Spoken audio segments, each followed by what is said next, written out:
کہ ایک قدم کیسے گزارنا چاہیے، آئیے سماعت کرتے ہیں۔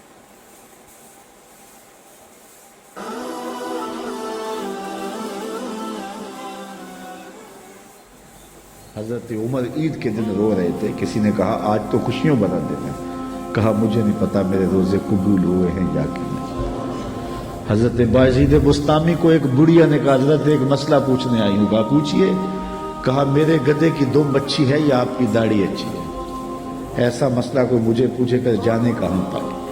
لیکن بایزید بسطامی رو پڑے، کہا بڑھیا تیرے سوال کا جواب میرے پاس نہیں ہے، ابھی تو مجھے پتہ ہی نہیں ہے کہ میرا ماجرا کیا ہے، یہ تو مرنے کے بعد ہی بتا سکتا۔ حضرت بایزید کا انتقال ہو گیا، بڑھیا کو خواب میں ملے، اس نے کہا میرا سوال اسی جگہ پہ کھڑا ہے۔ کہا اللہ کا شکر ہے میرا خاتمہ ایمان پہ ہو گیا، تیری داڑھی تیرے گدھے کی دم کو میری داڑھی سے کیا نسبت ہے؟ تو بڑھیا نے کہا بتاؤ آپ کے رب نے آپ کے ساتھ کیا سلوک کیا؟ تو حضرت بایزید کہتے ہیں جب میں مالک کے حضور پیش ہوا تو مالک نے پوچھا ہے بوڑھے بتا میرے پاس کیا لے کر آیا ہے؟ 72 سال کی عمر میں انتقال ہوا تھا۔ تو آواز آئی ہے بوڑھے بتا میرے پاس کیا لے کر آیا ہے؟ تو بایزید بسطامی کہتے ہیں میں نے جواباً عرض کی مالک بادشاہوں کی چوکھٹ پہ فقیر آئے تو شہنشاہ یہ تو نہیں پوچھا کرتے کیا لے کر آئے ہو، شہنشاہ تو فقیروں کو یہی پوچھتے ہیں کیا لینے آئے ہو، تو میں لے کر تو کچھ نہیں آیا، تیری رحمت کا سوالی بن کے آیا ہوں۔ تو اللہ نے بغیر حساب کے میری مغفرت فرمائی۔ تو جب تک یہ یقین نہ ہو کہ میرا انجام کیا ہے، دھڑکا تو لگا رہے، مومن کی زندگی ہے۔ تو کہا نیکی کرنے کے باوجود بھی ڈرتا رہے پتہ نہیں قبول ہوئی ہے کہ نہیں۔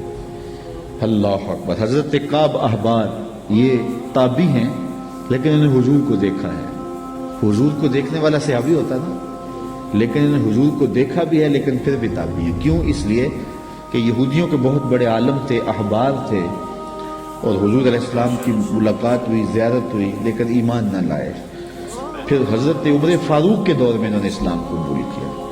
تو حضور کو دیکھا بھی ہے لیکن صحابی نہیں، تابعی ہیں، لیکن پچھلی کتابوں کے عالم بھی تھے اور دین متین کے عالم بھی ہوئے، تو صحابہ ان سے مسائل بھی پوچھتے تھے۔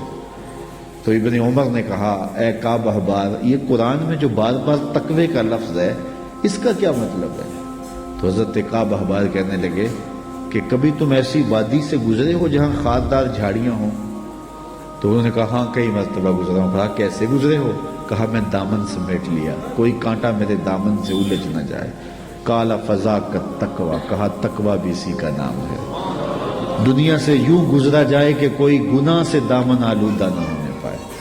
جگہ جگہ جھاڑیاں ہیں، جگہ جگہ کانٹے بھری گناہوں بھری جھاڑیاں ہیں، دعوتیں گناہ دیتی ہیں، توجہ کھینچتی ہیں، دل کھینچتی ہیں، لیکن بچ بچ کے نظریں بچا کے گزر جایا جائے، یہ ہے تقوی۔ دنیا میں رہ کر بھی دنیا سے بچا جائے۔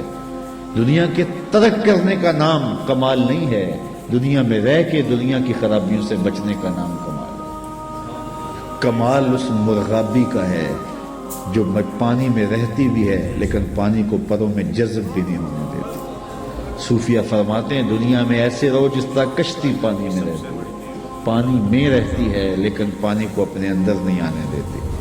کشتی میں پانی رہے تو خیر ہے، خود بھی ترے گی، اوروں کو بھی ترائے گی، لیکن اگر پانی کشتی میں آ گیا تو کشتی اور اس کے سواروں کو لے ڈوبے گا۔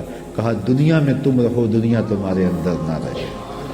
اللہ اکبر۔ اگر دنیا تمہارے اندر آ گئی پھر پلے بچے گا کچھ نہیں۔ من نظر الی الدنیا نظر الحب اخرج اللہ تعالی من قلبہ نور الیقین والزہد۔ جو دنیا کو محبت کی نظر سے دیکھتا ہے اللہ اس کے دل سے تقوی کا نور کھینچ لیتا ہے، پھر اس کے سجدے رسمی رہ جاتے ہیں، اس کی نمازیں دکھاوے کی رہ جاتی ہیں، پھر اس کے سارے اعمال بس رسمی رہ جاتے ہیں، پھر نہ سجدے کی لذت باقی بچتی ہے نہ رکوع اور قیام کا لطف باقی رہتا ہے، پھر سب کچھ اس کی تقریر، اس کا واعظ، اس کا سننا، اس کا سنانا سوائے رسم کے اور کچھ نہیں ہوتا۔ تو دنیا سے محبت نہیں کیجیے گا۔ میرے حضور نے فرمایا کن فی الدنیا کانک غریب او کعابر سبیل۔ دنیا میں ایسے رہو جس طرح کوئی اجنبی مسافر رہتا ہے یا پھر کوئی سڑک عبور کرنے والا گزرتا ہے، دائیں بائیں سے دیکھ کے سڑک عبور کر جاتا ہے۔ فرمایا میری اور دنیا کی مثال ایسے ہے جس طرح کوئی مسافر گزر رہا تھا، راستے میں شجر سایہ دار آ گیا اور وہ چند لمحوں کے لیے سستانے کے لیے رک گیا اور پھر منزل کی طرف چل پڑا۔ تو دنیا میں چند لمحوں کے لیے ہم رکے ہیں، کوئی 60 سال کے لیے رکا ہے، کوئی 70 سال کے لیے رکا ہے، کوئی 50 سال کے لیے، کوئی 20 سال کے لیے، کوئی 40 سال کے لیے۔ کسی کے 40 سال بیت گئے، کسی کے 50 سال بیت گئے، کسی کے 20 سال بیت گئے۔ تھوڑی دیر کے بعد دوپہر کٹ جانی ہے، سایہ جو ہے وہ ختم ہو جانا ہے، اٹھ کے پھر کوچ کرنا ہی پڑنا ہے۔ بے شک بے شک۔